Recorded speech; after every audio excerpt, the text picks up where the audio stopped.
आपण दोघांनी सुद्धा सांगायचं यायचं आहे. नागपूरची तिथे आपण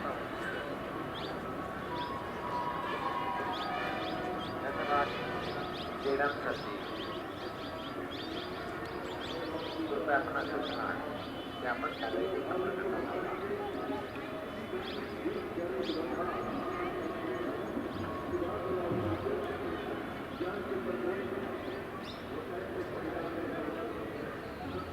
आपल्या सर्वांना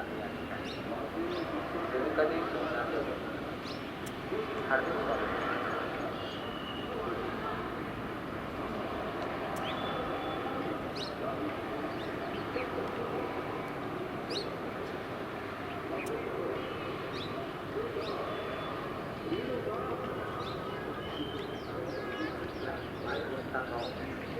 आपण या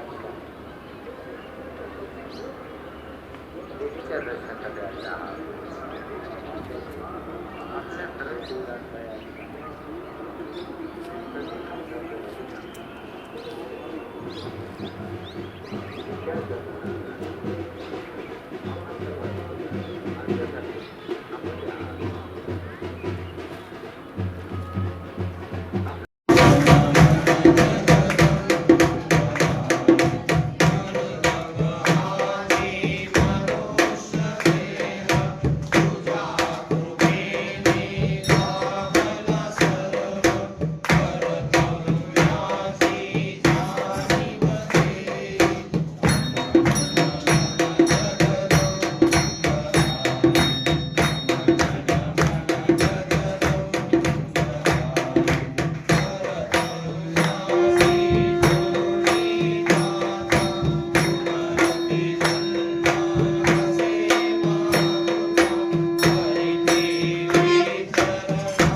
साहेब आहे तिकडे विचारून आलेले आहे. ब्लॉग आहे आपला ब्लॉगिंग स्टाईल आहे थोडासा नाही इथं नाही जमत तिथं विचारा चल. हां 2 सेकंदाचा घेऊन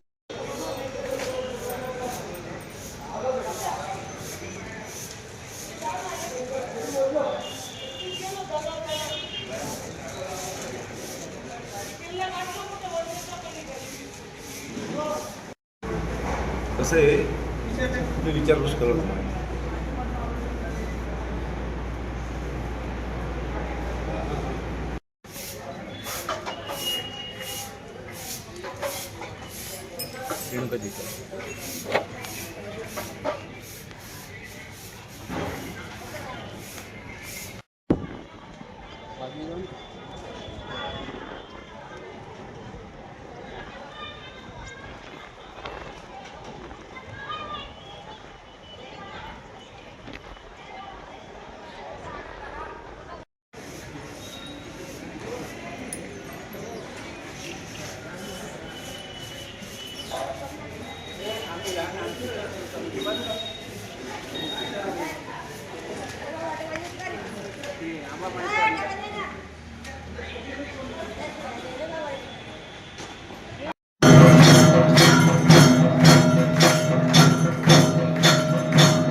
सगळ्यांनी आपला आईसाहेबांचं नाव बोलूया. ती म्हणतो तसं माझ्या माझं सगळ्यांनी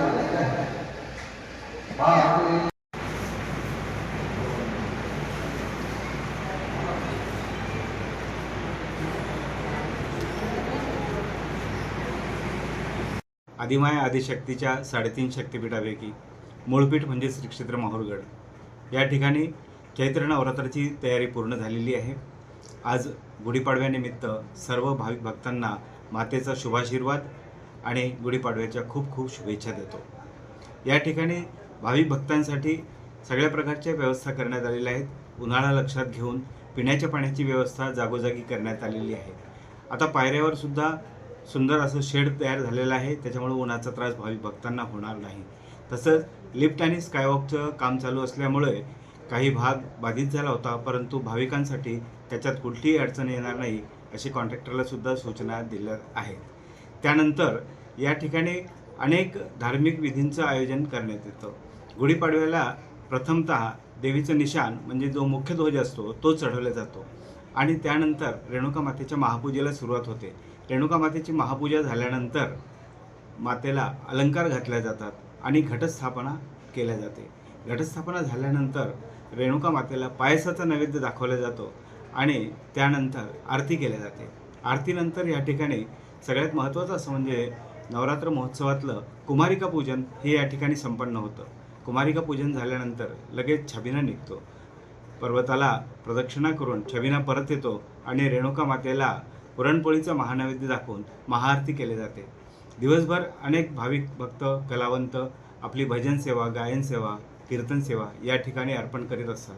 अशा पद्धतीने या नवरात्र महोत्सवामध्ये जो दिवस येतो तो सगळ्यात महत्त्वाचा म्हणजे पंचमीचा. पंचमीला विशेष असं महत्त्व आहे. पंचमीचा दिवस म्हणजे रेणुका मातेचा जन्मदिवस समजला जातो आणि पंचमीच्या दिवशी नाशिक येथील एक भक्त दरवर्षी द्राक्षांची आरास करतात. ही द्राक्षांची आरास पाहण्यासाठी खूप लांबून लांबून भक्त या ठिकाणी येत असतात. पंचमी झाल्यानंतर सप्तमीच्या दिवशी कुमारिका पूजनाचं असं विशेष महत्त्व आहे. परिसरामध्ये जेवढ्या कुमारिका असतील त्या सगळ्या कुमारिकांचं पूजन केलं जातं आणि त्यांना योग्य सन्मान करून त्यांची बोलवण म्हणजे अर्थात रेणुका माता समजून त्यांचा सन्मान या ठिकाणी होतो. त्याचनंतर जो महाकाली माते समोरचा जो किल्ला आहे त्यामध्ये महाकाली मातेचं मंदिर आहे. किल्ल्यामधील महाकाली मातेला अष्टमीच्या होमाचं निमंत्रण दिलं जातं आणि महाकाली मातेची पूजा केली जाते. इथून वाजत गाजत मिरवणूक निघते आणि महाकाली मातेची पूजा आणि महाकाली मातेला आमंत्रित करून या ठिकाणी अष्टमीच्या होमाला बोलवलं जातं. अशी ही पद्धत आहे. अष्टमीला होम हवन संपन्न होतं आणि नवमीला या ठिकाणी या चैत्र नवरात्रामध्ये अष्टमीच्याच दिवशी पूर्णाहुती असते आणि नवमीला नवरात्राची समाप्ती होते. असा हा 9 दिवसाचा कार्यक्रम असतो. सर्व भाविक भक्तांसाठी साधारण सकाळी 11 वाजल्यापासून ते 4 वाजेपर्यंत महाप्रसादाची व्यवस्था करण्यात आलेली आहे. तरी भाविक भक्तांनी दर्शनाचा आणि महाप्रसादाचा अवश्य लाभ घ्यावा. जय जगदंब, जय जगदंब, जय जगदंब.